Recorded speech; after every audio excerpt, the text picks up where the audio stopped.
Ang mga mamamayan ng Pilipinas ay naipapamalas ang pagmamahal sa bayan. Maraming paraan sa pagsasagawa nito. Halika at ituturo ko ang mga ito sa iyo.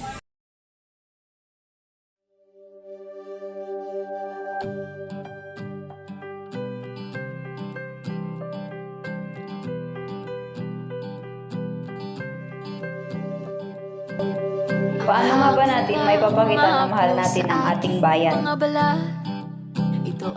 Nag-uumpisa ang lahat sa paaralan kung saan natin natututuhan kung paano mahalin ang ating sariling bayan. Mag-aral ng mabuti at huwag mangongopya sa katabi.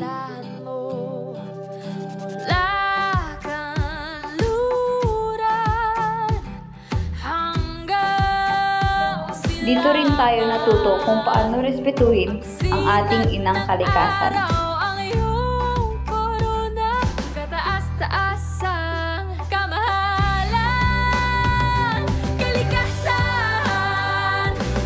Ang tunay na nagmamahal sa bayan ay hindi ikinakahiya ang sariling produkto.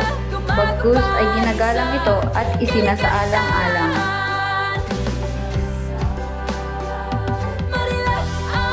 May papakita din natin na mahal natin ang ating bayan sa pamamagitan ng pagsamba sa ating Panginoon na may kasamang respeto at paggalang. Hanggang sa mga bundok, kamangha-mangha pagkalikha sa iyo.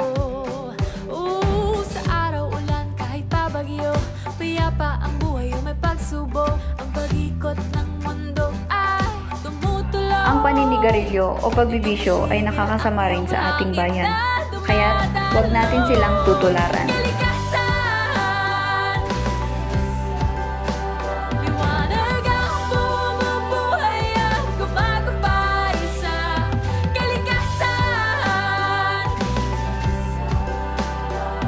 Awitin ang pambansang awit ng may paggalang at dignidad.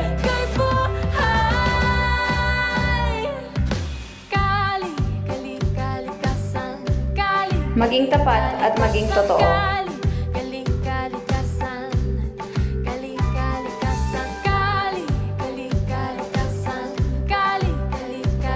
Dahil sa pagiging tapat at totoo, dahil dyan, may pangmeryenda na tayo.